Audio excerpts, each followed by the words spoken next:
Assalamu alaikum, namaste, namaskaram. Vibe with Dr. Punda മറ്റൊരു എപ്പിസോഡിലേക്ക് ഹാർദമായ സ്വാഗതം. Today I have a very special guest with me. She's one of my personal favorites and she has inspired not just me but many more.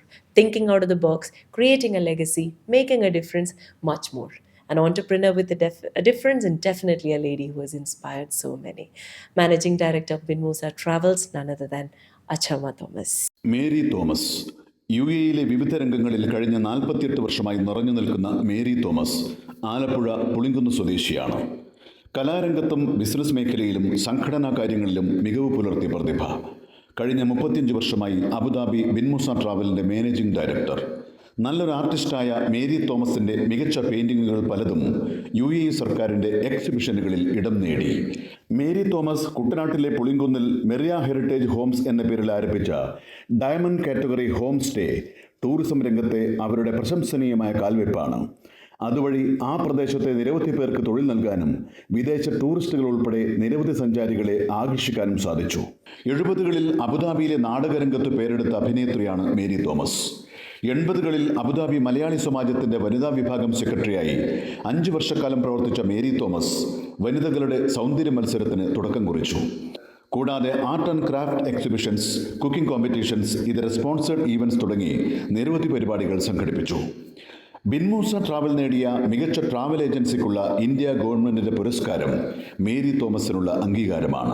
Prem Nazir പുരസ്കാരം, she fusion fiesta award for lifetime achievement, world Malayali align province women's day award, 3.5 പതിറ്റാണ്ടിലേറെ കാലത്തെ business മികവിനുള്ള India book of world record അംഗീകാരം, business excellence award from world Malayali council global women's forum council meet in Malaysia, best inspiring personality award from master visions international conclave in Dubai, വനിതാരത്നം പുരസ്കാരം തുടങ്ങി നിരവധി അംഗീകാരങ്ങൾ ഈ പ്രതിഭയെ തേടിയെത്തി. നൺ അതർ ദാൻ ഇന്ന് തന്നെ നമുക്ക് വിശേഷിപ്പിക്കാം. ഇനിയും വിവരങ്ങളിലേക്ക്. Welcome aunty, thank you so much എൻ്റെ ഈ ഒരു പോഡ്കാസ്റ്റിൽ ഗസ്റ്റായിട്ട് എത്തിയതിന്. അപ്പോൾ 1976 ആൻറ്റി ഗൾഫിലെത്തുന്നത് അല്ലേ? യെസ്, ഹസ്ബൻഡിനോടൊപ്പം തീർച്ചയായിട്ടും ഒരു ഗൾഫുകാരൻ്റെ ഭാര്യയായിട്ട് എത്തി. കല്യാണം കഴിഞ്ഞ് നേരെ അങ്ങ് പോരുകയായിരുന്നു. നേരെ അങ്ങ് പോന്നു. ഓക്കെ, വന്നപ്പോൾ തന്നെ എനിക്ക് തോന്നുന്നത് ഒത്തിരി സ്ത്രീകൾ ഞാൻ പുറത്തേക്ക് ഇറങ്ങണോ, എങ്ങനെ ഗൾഫ്, എങ്ങോട്ട് പോകണം, എന്ത് ചെയ്യണം എന്നൊക്കെ ചിന്തിക്കുന്ന സമയത്ത് തന്നെ ആൻറ്റി ജോലിയിൽ കയറി അല്ലേ? അപ്പോൾ അന്നത്തെ കാലത്ത് പുറത്തേക്ക് സ്ത്രീകളധികം പോകത്തില്ലായിരുന്നു. ആ കാലഘട്ടത്തിൻ്റെ ഒരു പ്രത്യേകത കൊണ്ട് പോകാൻ പറ്റില്ലാതിരുന്നൊരു കാലഘട്ടത്തിലായിരുന്നു. പക്ഷെ എനിക്ക് ജോലി ആവശ്യമുണ്ടായിരുന്നു. ആവശ്യങ്ങൾ എപ്പോഴും നമ്മളെ ജോലി അന്വേഷിച്ച് വിടുമായിരുന്നു. ജോലി അങ്ങനെ തേടി എത്തുമായിരുന്നു, അന്വേഷിക്കുമായിരുന്നു. പിന്നെ ആ സമയത്ത് ഒത്തിരി കാര്യങ്ങൾ ഞങ്ങൾ ആർട്സും നമ്മൾ നാടകം, കല, ഞാൻ കോളേജിലെ ഒരു വലിയ പ്രതിഭയായിരുന്നു. അപ്പോൾ ഇവിടെ വന്ന് വീട്ടിലങ്ങനെ ഇരിക്കാതെ അതിനകത്ത് എല്ലാ കാര്യങ്ങളിലും നാടകം, പാട്ട്, പിന്നെ പെയിൻറ്റിങ്, ആർട്സ്, എല്ലാ തരത്തിലും അതിനുള്ളൊരു സാഹചര്യം ഞങ്ങൾ ഉണ്ടാക്കിയെടുത്തു. ഒന്നുമില്ലായിരുന്നു, പക്ഷെ നമ്മളത് സാഹചര്യം ഇല്ലാതിരുന്ന കാലഘട്ടത്തിൽ ഉണ്ടാക്കിയെടുത്തു. ഓക്കെ, പിന്നെ aunty if I am correct saint Joseph സ്കൂളിൻ്റെ അക്കൗണ്ടൻ്റ് ആയിട്ട് ജോലി? അതെ, ഞാൻ സെയിൻറ്റ് ജോസഫ് സ്കൂളിൽ ആദ്യത്തെ ജോലി അതായിരുന്നു. പള്ളിയുടെ സ്കൂളായിരുന്നു. പിന്നെ എനിക്ക് കൂടുതൽ മലയാളി സമാജം, ILA, അങ്ങനെയൊക്കെ ഇന്ത്യ സോഷ്യൽ സെന്റർ, അങ്ങനെ ഇത് 3 അസോസിയേഷൻസുമായിട്ടും നമ്മൾ കൂടുതൽ ഒത്തിരി കാര്യങ്ങൾ ചെയ്യാൻ പറ്റിയ നാടകത്തിലും പാട്ടിലും കലയിലും. ഞാൻ പിന്നെ മലയാളി സമാജത്തിന്റെ 5 വർഷത്തിന് ലേഡീസ് വിംഗ് സെക്രട്ടറി ആയിരുന്നു. ആ കാലഘട്ടത്തിൽ എന്ന് പറഞ്ഞാൽ സ്റ്റേജിൽ ഒരിക്കലും ആണുങ്ങൾ പെണ്ണുങ്ങളുടെ സാരിയൊക്കെ ഇട്ടിട്ട് അഭിനയിച്ചുകൊണ്ടിരുന്ന ഒരു കാലഘട്ടത്തിൽ ഞങ്ങൾ വന്നിട്ടാണ് സ്ത്രീ കഥാപാത്രത്തെ അവതരിപ്പിച്ച നാടകം ആദ്യമായിട്ട് സ്റ്റാർട്ട് ചെയ്തത്. വേദിയിൽ. അതുപോലെ ഒരു ബ്യൂട്ടി പാർലർ അന്ന് ഇവിടെ തുടങ്ങി, ഷാനാസിന്റെ. അത് തുടങ്ങി കഴിഞ്ഞപ്പോഴത്തേക്കും ആ ബ്യൂട്ടീഷ്യനെ ഞാൻ മലയാളി സമയത്ത് കൊണ്ടുവന്നിട്ട് ഒരൊറ്റയാള് ഒന്ന് ഐബ്രോ ചെയ്യാനോ ഒന്ന് മുഖത്ത് തൊടാനോ സമ്മതിക്കത്തില്ലായിരുന്നു. അവസാനം ഞാൻ തന്നെ മോഡലായിട്ട് ഇരുന്നു കൊടുത്തു. എല്ലാം കഴിഞ്ഞ് മുടിയും യൂക്കട്ടും അടക്കം ചെയ്ത് കഴിഞ്ഞപ്പോൾ മുടിയെ കണ്ടില്ല. ആ ഒരു കാലഘട്ടം ഉണ്ടായിരുന്നു. ഇപ്പോഴൊന്നും ഓർത്ത് എനിക്ക് ആരോടെങ്കിലും പറയേണ്ട ആവശ്യമുണ്ട്? അതാണ് വ്യത്യാസം. അപ്പൊ ആന്റി ലിറ്ററലി ആ ട്രാൻസ്ഫോർമേഷൻ കണ്ടിട്ടുണ്ട് അല്ലേ? From the 70s to 2025. 76 അല്ല, 48 years. 2 more years, 5 years, 50 years, 5 അല്ല 50, 5 പതിറ്റാണ്ട്. വാവ്. പക്ഷെ ഇനിയും അടുത്ത ട്വിസ്റ്റിലേക്ക് കടക്കാനുള്ളത് 89 ബിസിനസ്. റിയലി എന്തായിരുന്നു അതിന് പിന്നിലെ കാരണം? അല്ല, അങ്ങനെ ഒരു സാഹചര്യം എനിക്ക് കിട്ടി. എനിക്ക് ഞങ്ങളുടെ ഫ്രണ്ടിന് ഒരു ട്രാവൽ ഏജൻസി തുടക്കേണ്ട കാര്യം ഉണ്ടായിരുന്നു. അപ്പോഴും അതിൽ ഞാനും കൂടെ ഞാനൊരു അക്കൗണ്ടൻ്റ് ആണ് ബൈ പ്രൊഫഷൻ. സോ അപ്പോൾ അങ്ങനെ ഞാനും കൂടെ ഒരു പാർട്ടായി. അങ്ങനെ ഞങ്ങൾ തുടങ്ങി ദൈവത്തിൻ്റെ കാരുണ്യം കൊണ്ട് മാത്രം ഈ 35 വർഷവും ആ ട്രാവൽ ബിസിനസ്സിൽ അങ്ങനെ തന്നെ മുന്നോട്ട് കൊണ്ടുവരാൻ പറ്റിയെന്ന് പറയുന്നത് ആരുടെയും മിടുക്കല്ല മോളെ. Hard work. ദൈവത്തിൻ്റെ കാരുണ്യം മാത്രം.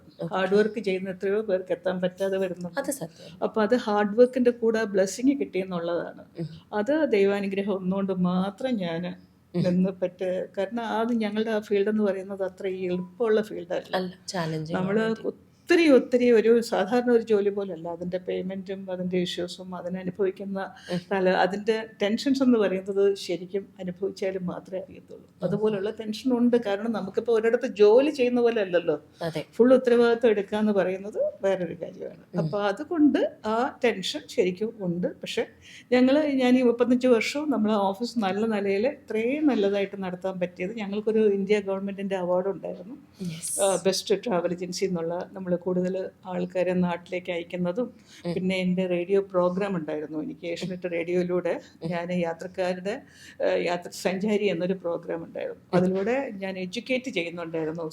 അതായത് പഴയ കാലത്ത് ചൂഷണം ചെയ്യപ്പെടുന്നുണ്ടായിരുന്നു നമ്മളുടെ ആളുകൾ. ലേബർ ക്യാമ്പിലും ബാക്കി വീട്ടിലോ ജോലിക്ക് നിൽക്കുന്ന സ്ത്രീകളും ഒക്കെ ആയിട്ട് അവർക്ക് ടിക്കറ്റ് എടുക്കുന്നത് എങ്ങനെയെന്നോ ഒന്നും അറിയത്തില്ലാത്ത ഒരു കാലഘട്ടമായിരുന്നു. അപ്പോൾ അവരെ ഞങ്ങൾ റേഡിയോയിലൂടെ നിങ്ങൾക്ക് നമ്മുടെ ഓഫീസിൽ എപ്പോൾ വേണേലും വരാം, ഓഫീസിൽ വന്നില്ലെങ്കിലും എന്ത് ചെയ്യണം, എങ്ങനെയാണ് ഒരു ടിക്കറ്റിൽ ചതിയിൽപ്പെടാതിരിക്കുക എന്നുള്ള ഒരു എഡ്യൂക്കേഷൻ ആഴ്ചയിൽ ഓരോ ക്ലാസ് വെച്ചെടുക്കുമായിരുന്നു. അപ്പം അതാണ് വൺ ഓഫ് ദ റീസൺ എനിക്ക് അവാർഡ് കിട്ടാനായിട്ട്. നമ്മൾ ഇന്ത്യ ഗവൺമെൻറ്റിൻ്റെ അവാർഡ് ഞങ്ങളുടെ ബിൻമുസ സഞ്ചാരി എന്നുള്ള പ്രോഗ്രാം ഉണ്ടായിരുന്നു. അപ്പോൾ അതുണ്ടായിരുന്നു. പിന്നെ ഒത്തിരി സഞ്ചാരികളെ നാട്ടിലേക്ക് അയക്കുന്നത് ഞങ്ങൾക്ക് കൂടുതലൊരു വലിയ പങ്കുണ്ടായിരുന്നു. അതും എല്ലാം കൂടെ കൂടിയായിരുന്നു. പക്ഷേ ഈ ട്രാവൽ എഡ്യൂക്കേഷൻ ഇപ്പോഴും ഞാൻ കണ്ടിന്യൂ ചെയ്യുന്നുണ്ട്. ഒത്തിരി എപ്പിസോഡ്സ് ഞാൻ ചെയ്തിട്ടുണ്ട്. അതൊരു വലിയ കാര്യമാണ്. എല്ലാം ഇപ്പോഴത്തെ ജനറേഷൻ പിള്ളേർ ഓർക്കും ഓക്കെ, എല്ലാം അവർക്ക് ഒരു ഓൺലൈനിൽ കയറി ടിക്കറ്റ് എടുത്ത് കഴിയുമ്പോഴത്തേക്കും പിന്നെ എയർപോർട്ടിൽ ചെല്ലുമ്പോഴും എന്തെങ്കിലും പ്രശ്നം ഉണ്ടാകുമ്പോഴാണ് അവരത് ഓർക്കുന്നത്. അപ്പം ഞാനത് എപ്പോഴും പറയാറുള്ളത്, ഒരു പ്രൊഫഷൻ എന്ന് പറയുന്നത് ഓരോരുത്തർക്കും ഓരോ പ്രൊഫഷനുണ്ട്. അവരതിൽ എക്സ്പേർട്സ് ആയിരിക്കും. പക്ഷെ നമ്മൾ ജസ്റ്റ് ഒരു ബുദ്ധിമുട്ടും ഇല്ലല്ലോ എന്ന് വിചാരിച്ചുകൊണ്ട് എനിക്ക് ഈസിയായിട്ട് ചെയ്യാൻ പറ്റത്തില്ലെന്ന് ഞാൻ പറയില്ല. നിങ്ങൾക്ക് ടിക്കറ്റ് എടുക്കാം. പക്ഷേ എങ്കിൽ പോലും ചെയ്യേണ്ടവർ ചെയ്യട്ടെ എന്നൊന്ന് കരുതുന്നതിൽ തെറ്റൊന്നുമില്ല എന്നേ ഞാൻ പറയുന്നു. Very nice aunty. അതെ ആൻറ്റി, നമ്മൾ ആ മെയിൻ അവാർഡിനെ പറ്റി പറഞ്ഞില്ലല്ലോ. 35 years in the same office, in the same emirate. India book of records എന്നായിരുന്നു അത്. അവര് കണ്ടുപിടിച്ച് വന്നപ്പോഴാണ് ഞാനും അത്രയും ഓർത്തത്. മാം, ഇങ്ങനെ ഒരു അവാർഡാണ്, ദാറ്റ് ഈസ് ഫോർ യു എന്ന് പറഞ്ഞപ്പോഴത്തേക്ക്, അതായത് 35 വർഷം ഞാൻ ട്രാവൽ ഏജൻസി, അതായത് ട്രാവൽ ആൻഡ് ടൂറിസം രംഗത്ത് ഒരേ ഓഫീസിൽ അതായിരുന്നു.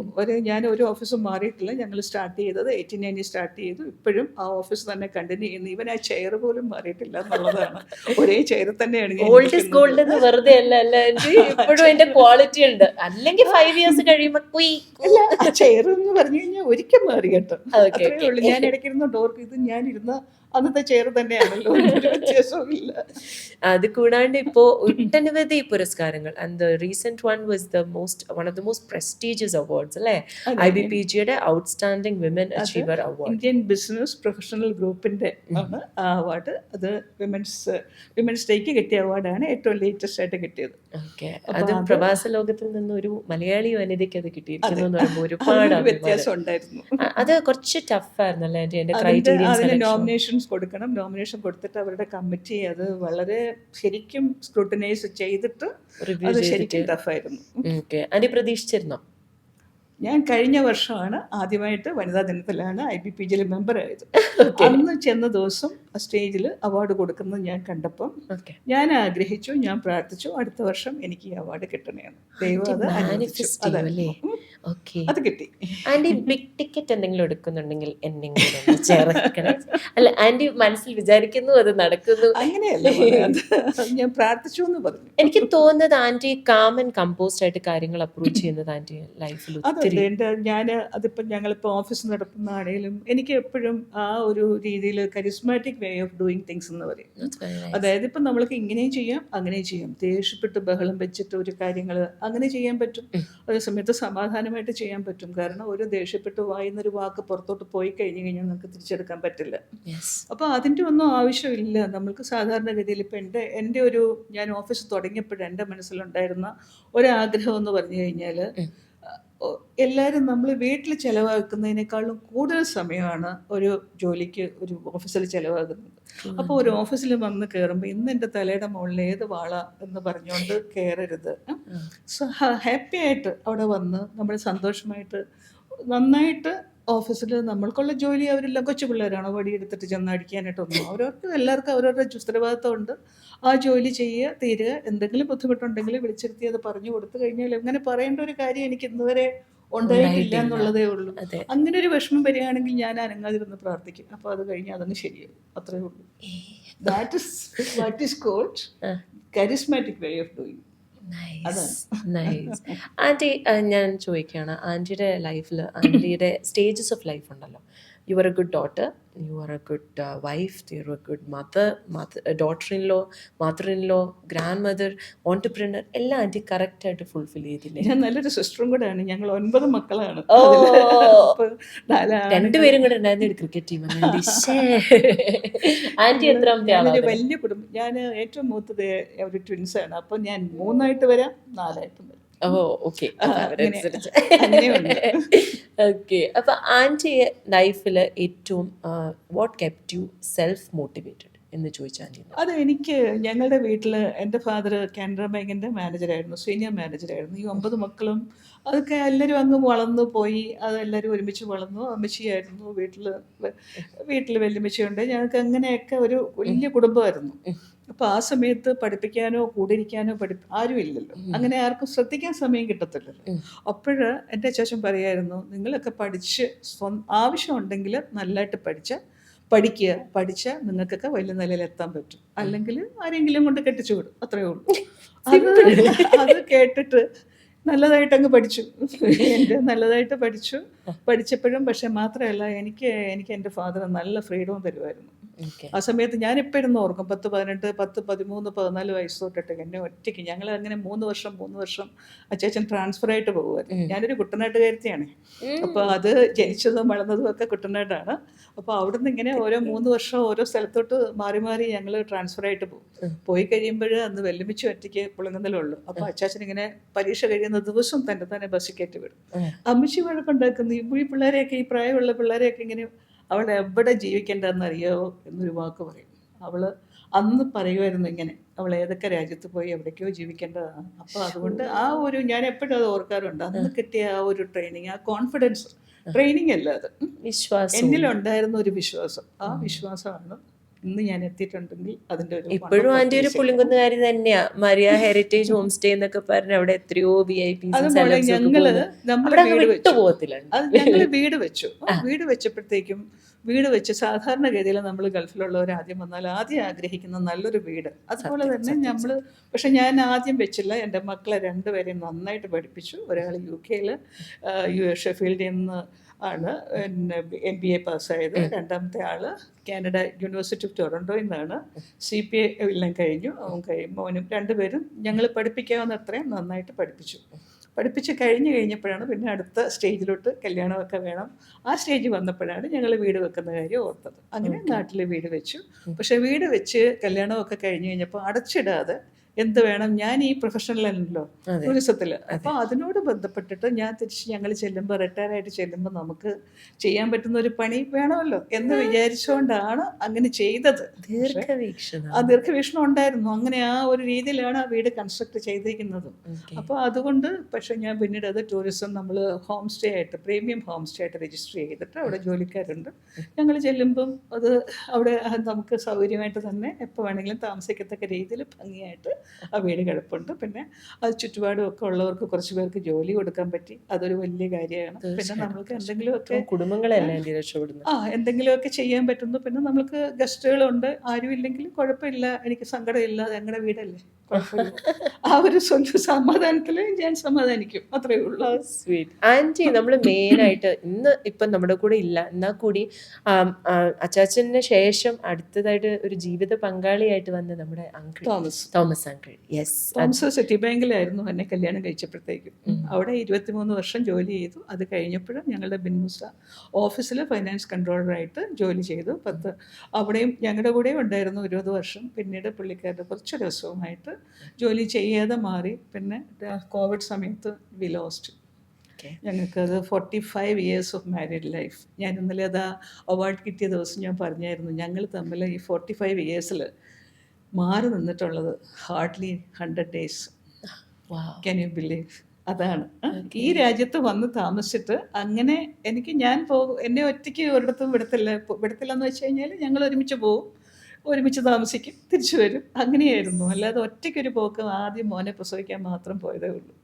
അല്ലാതെ അങ്ങനെ ഒറ്റയ്ക്ക് പോയിട്ടില്ല. അപ്പോൾ ആ ഒരു എന്ന് പറയുന്ന 45 വർഷം വളരെ അങ്ങനെ ഒരു ജീവിതമായിരുന്നു ദൈവം തന്നത്. അങ്ങനെ ദൈവത്തിന് നന്ദി. എനിക്ക് അത്രയും ജീവിതം കിട്ടിയില്ലേ, അതൊരു ദൈവത്തിന്. കാരണം എത്രയും നല്ലൊരു ജീവിതം, ഏറ്റവും നല്ല സന്തോഷമായിട്ട് ഞങ്ങൾക്ക് ജീവിക്കാനായിട്ട് ഒരുമിച്ച് ജീവിക്കാൻ പറ്റി, മക്കളെ നന്നായിട്ട് വളർത്താൻ പറ്റി. അതൊക്കെ തന്നെ ഈശ്വരൻ തന്ന ഏറ്റവും വലിയ അനുഗ്രഹം. ദൈവത്തിന് നന്ദി എന്നല്ലാതെ ഞാനൊന്നും പറയാറില്ല. കാരണം അങ്ങനെയായിരിക്കും ദൈവം തീരുമാനിച്ച പോലെ ജീവിതം മുന്നോട്ട് പോട്ടെ എന്ന് മാത്രം.